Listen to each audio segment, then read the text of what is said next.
Good afternoon and a very warm welcome. You're watching WION World is One with me, Alison Grange. Now, before we start off with this bulletin, we want to urge our viewers to follow all the rules of the national lockdown put in place by the Indian government.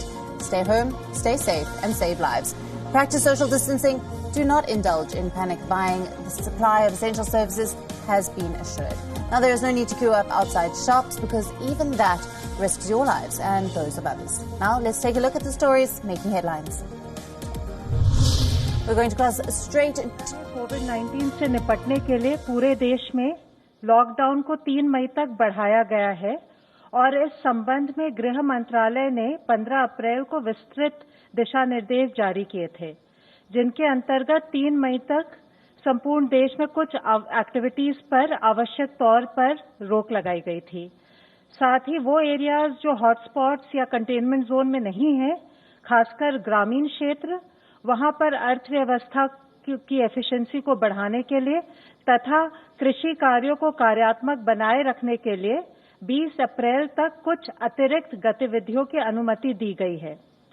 इसी श्रृंखला में गृह मंत्रालय ने 21 अप्रैल को अपने पत्र द्वारा सभी राज्य सरकारों को स्पष्ट किया है कि सीनियर सिटीजन्स की बेड साइड अटेंडेंट और केयर गिवर सेवाएं एग्जेम्प्ट सर्विसेज हैं।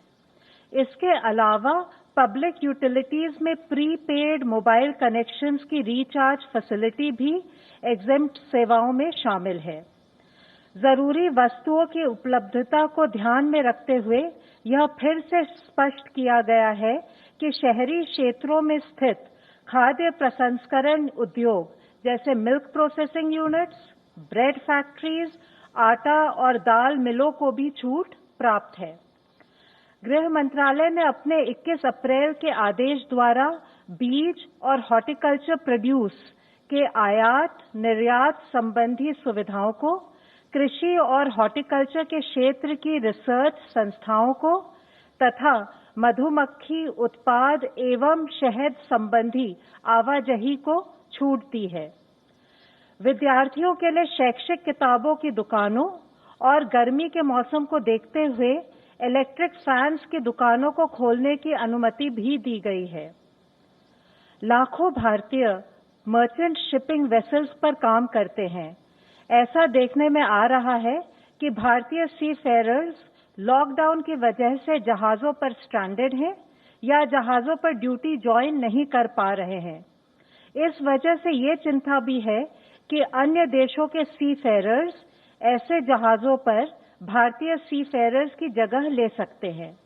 इसको मद्देनजर रखते हुए सरकार ने उनके साइन ऑन और साइन ऑफ के लिए 21 अप्रैल को एक स्टैंडर्ड ऑपरेटिंग प्रोसीजर जारी किया है। लॉकडाउन के एनफोर्समेंट देश में कुछ घटनाओं को छोड़ अधिकांश स्थानों पर संतोषजनक चल रहा है। आर्थिक गतिविधियों में खासकर ग्रामीण क्षेत्रों में प्रगति हो रही है। अप्रैल के महीने में 22 अप्रैल तक मनरेगा के तहत 1.5 करोड़ से अधिक श्रम दिवस अर्जित हुए हैं। जो क्षेत्र हॉटस्पॉट या कंटेनमेंट जोन में नहीं है, वहां गृह मंत्रालय के निर्देशानुसार राज्य सरकारें औद्योगिक इकाइयों को सुव्यवस्थित तरीके से शुरू करवाने में लगी हुई हैं। कई स्थानों पर food processing units, special economic zones और एक्सपोर्ट ओरिएंटेड यूनिट्स इत्यादि जो पहले से ऑपरेशनल थी, उसमें भी वृद्धि हुई है। सड़क निर्माण, ईंट भट्टों, सीमेंट फैक्ट्रीज आदि से संबंधित कार्य भी शुरू हो गए हैं। कई कार्यों में प्रवासी श्रमिकों को भी रोजगार दिया जा रहा है। औद्योगिक इकाइयों की समस्याओं का फीडबैक लेकर उनको दूर करने के कदम भी उठाए जा रहे हैं। इस संदर्भ में होम सेक्रेटरी ने और सेक्रेटरी डीपीआईटी ने अभी इंडस्ट्री एसोसिएशंस के साथ वीडियो कॉन्फ्रेंसिंग पर मीटिंग की। जो इंडस्ट्रियल एक्टिविटीज परमिटेड है, उनको किस प्रकार से सुचारू रूप से चलाए और आर्थिक गतिविधियों को गतिशील करे, इस पर भी चर्चा की है। हमारे चिकित्सा क्षेत्र के भाई और बहन बड़ी निष्ठापूर्वक खुद की परवाह किए बिना कोविड-19 से हमें बचाने के लिए महत्वपूर्ण योगदान दे रहे हैं। इस संदर्भ में माननीय सर्वोच्च न्यायालय ने भी आदेश दिया है कि डॉक्टर्स और मेडिकल स्टाफ को पर्याप्त सुरक्षा दी जाए। गृह मंत्रालय ने समय समय पर इस संबंध में सभी राज्य सरकारों को पत्र लिखकर सलाह दी है कि सभी डॉक्टर्स और मेडिकल स्टाफ को पर्याप्त सुरक्षा दें, चाहे वे हॉस्पिटल में कार्य कर रहे हों, क्वारंटाइन सेंटर में हों या परीक्षण हेतु फील्ड में जा रहे हों। माननीय गृह मंत्री जी ने इंडियन मेडिकल एसोसिएशन के साथ बैठक की और मेडिकल प्रोफेशनल्स की सुरक्षा का आश्वासन दिया। माननीय गृह मंत्री जी के निर्देशानुसार गृह मंत्रालय ने 22 अप्रैल को पत्र लिखकर सभी राज्यों को कहा है कि वे अपनी जिम्मेदारी का निर्वहन करें और आईएमए के लोकल चैप्टर के साथ मिलकर मेडिकल प्रोफेशनल्स को की पर्याप्त सुरक्षा हेतु जो कदम उठाने हैं उनको सुनिश्चित करें। चिकित्सा टीमों की सुरक्षा के लिए जो कदम उठाए गए हैं उनकी जानकारी भी आईएमए के लोकल चैप्टर के साथ साझा करें। इससे स्वास्थ्य कर्मी विश्वस्त होंगे कि वे सुरक्षित हैं। इस संबंध में जिला एवं राज्य स्तर पर नोडल ऑफिसर्स को भी नियुक्त करें जो मेडिकल प्रोफेशनल्स की सुरक्षा संबंधी समस्याओं का निदान कर सके। अगर किसी भी मेडिकल स्टाफ के खिलाफ कोई भी हिंसा या अनुचित व्यवहार की घटना होती है तो दोषियों के खिलाफ आपदा प्रबंधन अधिनियम 2005 के अंतर्गत सख्त कार्रवाई होनी चाहिए। इसके बारे में जनता में भी जागरूकता पैदा करनी चाहिए। हमारी उम्मीद ये है कि इन सब कदमों से लॉकडाउन सफल रहेगा, एक्टिविटीज सुचारू रूप से प्रारंभ होंगी तथा हम कोविड-19 की चेन को तोड़ने में कामयाब होंगे। धन्यवाद। धन्यवाद। मैं रिक्वेस्ट करता हूँ हेल्थ मिनिस्ट्री रिप्रेजेंटेटिव से, प्लीज। कल से पिछले 24 घंटे में अगर देखें तो देश में 1409 total positive confirm cases additional आए हैं, which takes our total confirmed cases to 21,393. इन केसों में अगर देखें तो total cases under active medical supervision 16,454 हैं। एक पॉजिटिव न्यूज के रूप में मैं आप लोगों की दृष्टि में लाना चाहूंगा कि अब तक टोटल 4,257 लोग क्योर हो चुके हैं। इवन कल में ही 388 एडिशनल पेशेंट्स क्योर हुए हैं, जो कि हमारा टोटल रिकवरी रेट देखें तो 19.89% तक लेकर जाता है। इसके साथ ही पिछले 28 जिलों में, जैसे कि इससे पहले हम आप लोगों की दृष्टि में लाए हैं, 4 जिले थे जहां पर कोई केस नहीं आए थे, अब वह संख्या बढ़कर 12 हो चुकी है। 8 नए जिले ऐड हुए हैं, वह है चित्रदुर्ग कर्नाटका में, छत्तीसगढ़ में बिलासपुर, इंफॉल वेस्ट मणिपुर में, आइजवाल वेस्ट मिजोरम में, भद्राद्री कोट्टागुडम तेलंगाना में, पीलीभीत उत्तर प्रदेश में, एसबीएस नगर पंजाब में और साउथ गोवा के अंदर। इसके साथ ही देश में 78 ऐसे डिस्ट्रिक्ट्स हैं जहां पर पिछले 14 दिनों से कोई केस नहीं आया है। हमें हर संभव मिलकर यही कोशिश करनी है कि ऐसे जिलों की संख्या निरंतर बढ़ती रहे। इस स्थिति के अंदर देखें तो 33 नए जिले ऐड हुए हैं, जो कि 9 स्टेट में ऐड हुए हैं जहां पर कि पिछले 14 दिनों से कोई केस नहीं आया है। साथ ही माननीय राष्ट्रपति जी ने कल एक ऑर्डिनेंस जारी किया जिसके तहत एपिडेमिक डिजीज एक्ट 1897 को अमेंड किया गया है। इस ऑर्डिनेंस को कहा है एपिडेमिक डिजीज अमेंडमेंट ऑर्डिनेंस 2020। इसके अनुसार कोई भी व्यक्ति हेल्थ केयर सर्विस प्रोफेशनल के अगेंस्ट वायलेंस के किसी भी एक्ट में इंडल्ज ना करे या एपिडेमिक के दौरान किसी भी प्रॉपर्टी को कोई भी लॉस या नुकसान ना पहुंचाए।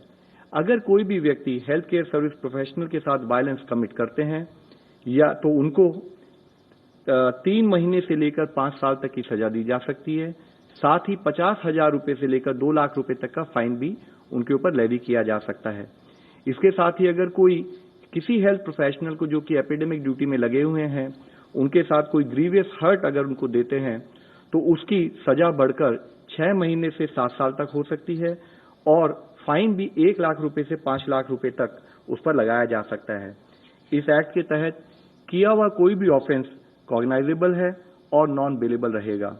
जो भी पर्सन इस एक्ट के तहत कन्विक्ट किए जाएंगे उनको कंपेंसेशन भी पे करने के लिए वे लायबल होंगे और कंपेंसेशन जो हो सकता है वह जो भी फेयर मार्केट वैल्यू होगी डैमेज प्रॉपर्टी की या जो लॉस उन्होंने कमिट किया है उसकी ट्वाइस द अमाउंट हो सकता है।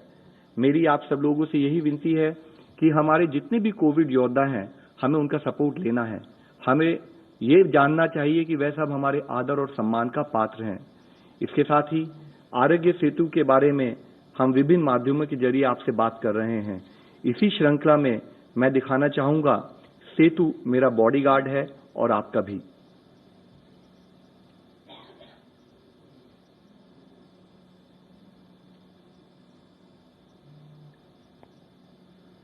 Good morning sir.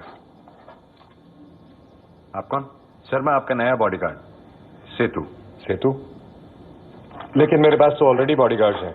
सर मैं एक अलग टाइप का बॉडीगार्ड हूँ। कोरोना वायरस से आपकी बॉडी को सिर्फ सेतु ही गार्ड कर सकता है। कोरोना वायरस से? वो कैसे? सर वो ऐसे कि मैं आपको पहले ही बता देता हूँ कि आपको कोरोना वायरस से कोई खतरा तो नहीं।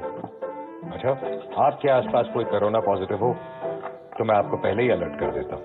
Continue sir. और तो और मैं आपको ये भी बताता हूँ कि आपसे आपके परिवार वालों को कोई खतरा तो नहीं। मुझसे मेरी फैमिली को क्या खतरा होगा यार। सर जानबूझ के थोड़ी। अगर अनजाने में आप किसी कोरोना पॉजिटिव इंसान के टच में आ गए तो मैं आपको फौरन अलर्ट कर दूंगा ताकि कहीं आप इस बीमारी को अपनी फैमिली तक न पहुंचा दें। और ये सब सिर्फ मेरे लिए, सिर्फ आपके लिए ही नहीं सर। भारत सरकार ने मुझे 130 करोड़ हिंदुस्तानियों की रक्षा के लिए हर एक का पर्सनल बॉडीगार्ड बनाया है। अरे कहां गया? टेंशन मत लीजिए सर, हर वक्त आपके फोन में एक ऐप बनकर रहूंगा। आप भी आज और अभी आरोग्य सेतु ऐप डाउनलोड करें। सेतु मेरा बॉडीगार्ड है और आपका भी।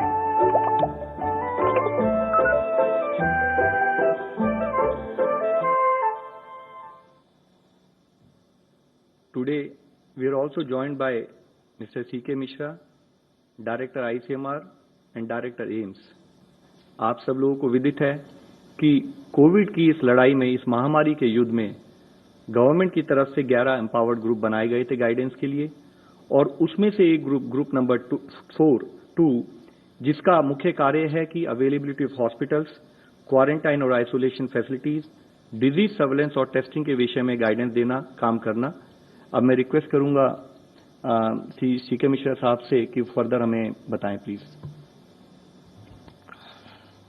फ्रेंड्स, प्रतिदिन उस दिन की जो स्थिति होती है, जो प्रगति होती है, जो बदलाव आते हैं, उसके संबंध में मेरे कॉलीग्स लव अग्रवाल, पुण्या श्रीवास्तव, डॉक्टर गंगा आपको आंकड़ों से अवगत कराते हैं, स्थिति से अवगत कराते हैं और आप उसका विश्लेषण करते हैं। आज हम सब मिलकर ये प्रयास कर रहे हैं कि आंकड़ों से थोड़ा अलग हटकर हम इस बात की चर्चा करें कि इस कोविड की लड़ाई में एक, हमारी रणनीति क्या है और दो, हमारी तैयारी क्या है। इन दो विषयों पर हम फोकस करना चाहेंगे।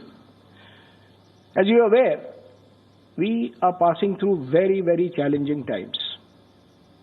Many of the countries which are known as developed countries in this world, with far more capacities and much better resources than us, are also facing huge challenge. ये पृष्ठभूमि है जिसमें इस बात को हमें समझना पड़ेगा। और आज एक महत्वपूर्ण दिन है।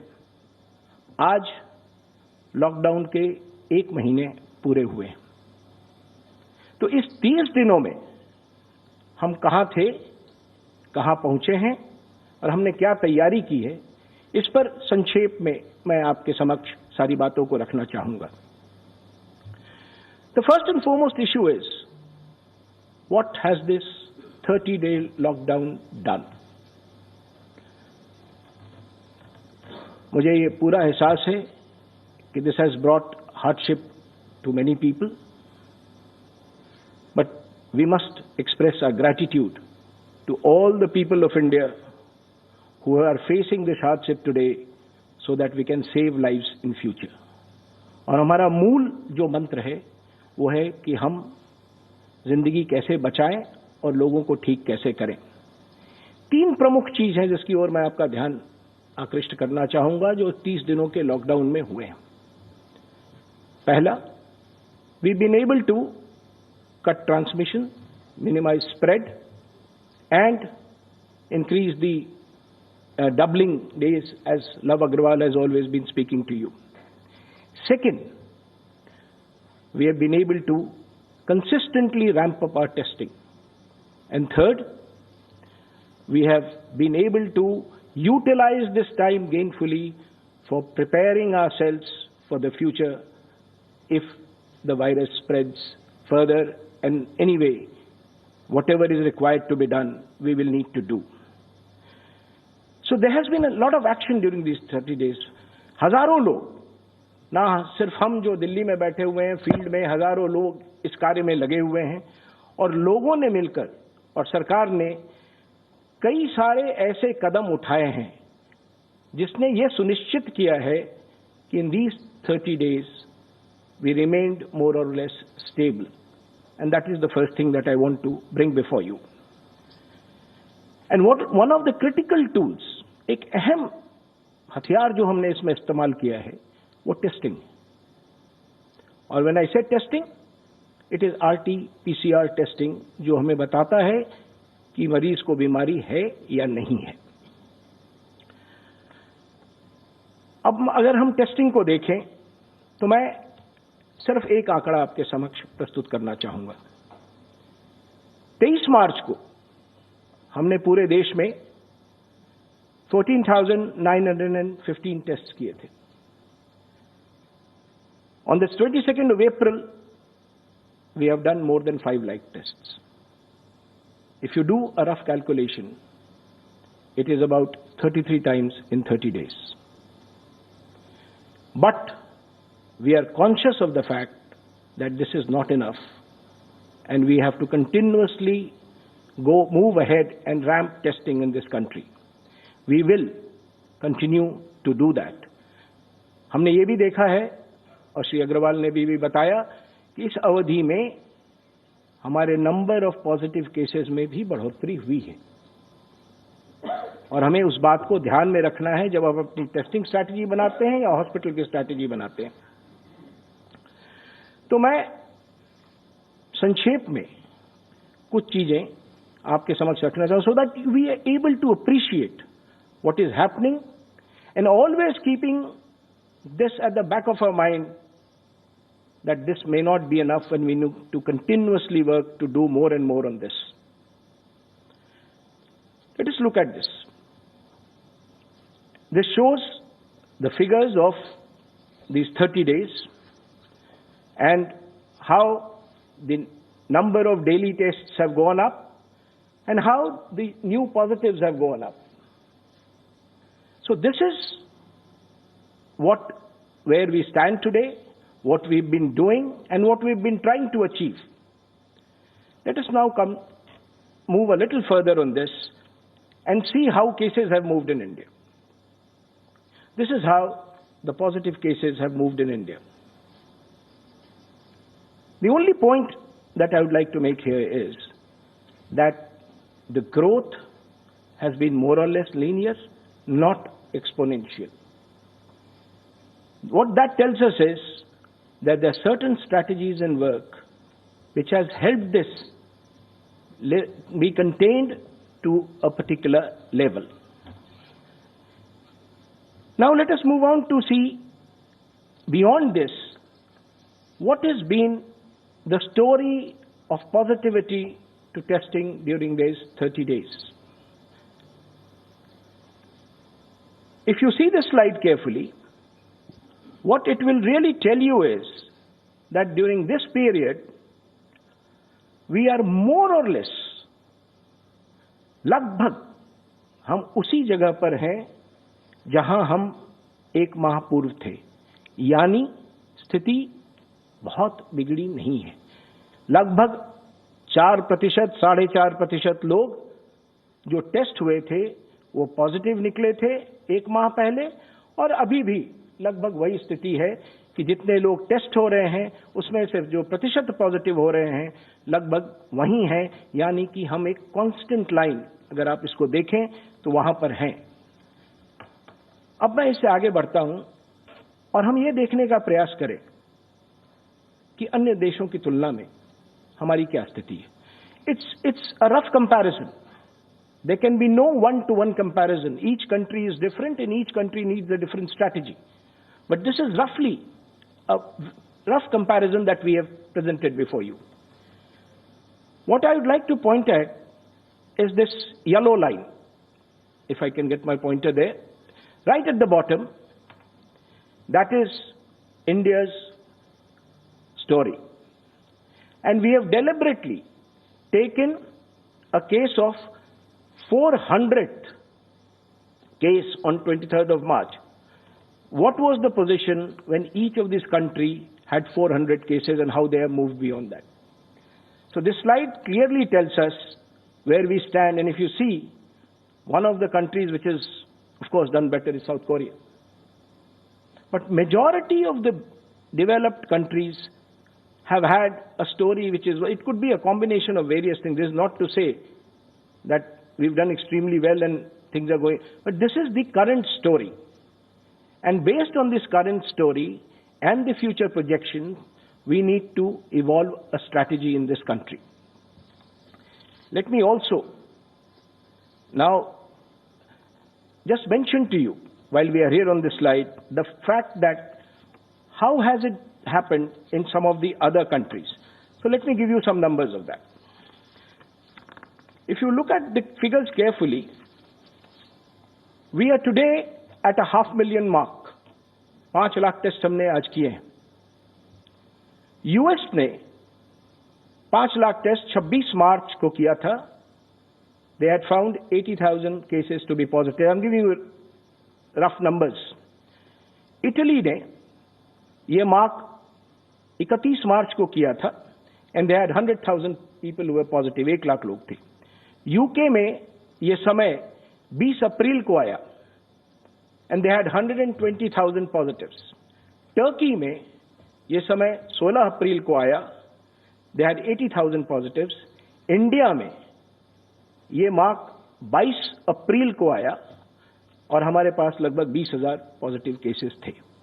कहने का तात्पर्य यह है कि एक अगर वैश्विक तुलना हम करें तो we seem to be doing well so far with our strategy which is focused and very, very intensely focused on the areas where we see a lot of positivity and action happening.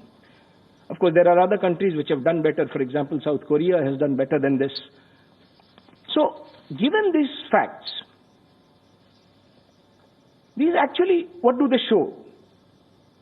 These show that our testing strategy has been focused, targeted, and continues to expand. So that is the strategy. And this, I must say, is an evolving strategy.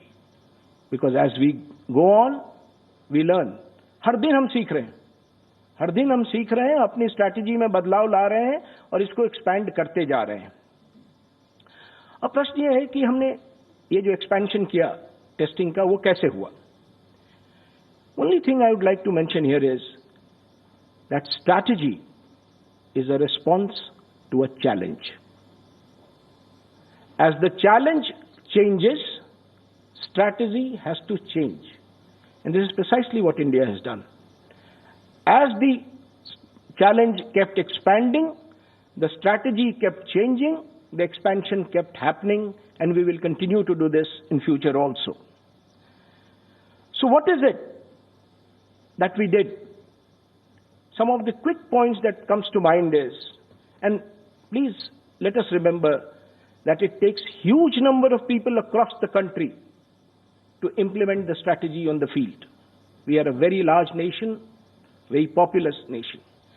So what we have done largely is, A, expanded the testing base, B, expanded the test base, where we test, and we have mobilized all resources that we have, public, private, resources of scientific institutions, resources of research institutions, resources of central university. Every possible resource has been put together, and we have actually decentralized these activities to manage logistics in an efficient way.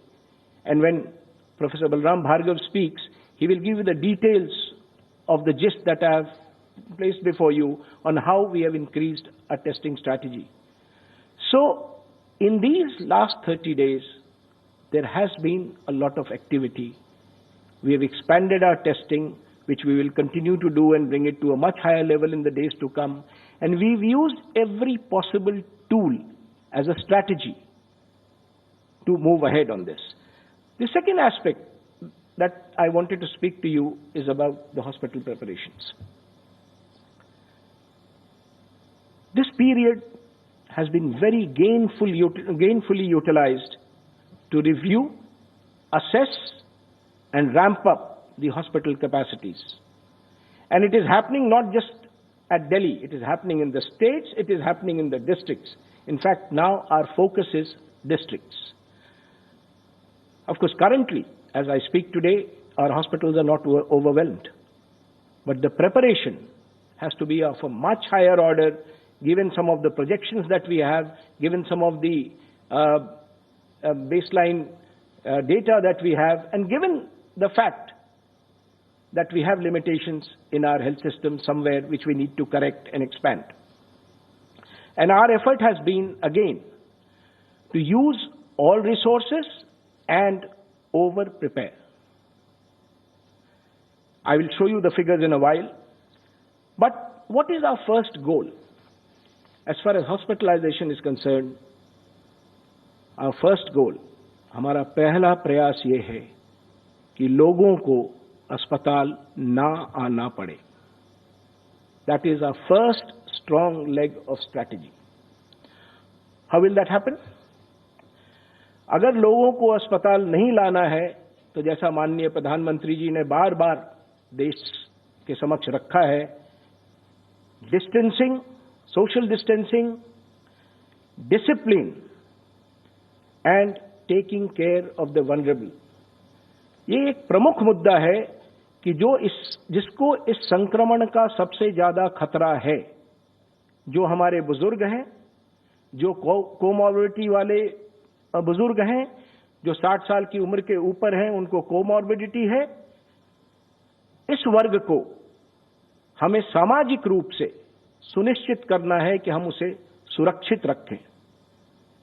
अनुशासन के साथ social distancing अगर हम maintain करेंगे, जिस तरह से lockdown की पीरियड में हमने किया है, तो हम ये सुनिश्चित कर पाएंगे कि कम से कम लोग अस्पताल तक पहुंचे. So this is our first goal, that let us reduce the numbers who need to come to the hospital. The second goal is, for every person who needs to come to the hospital, we will put enough infrastructure, enough facilities in place so that he is treated well, cured, and sent back. Our basic principle is test, cure, and ensure that mortality is very low.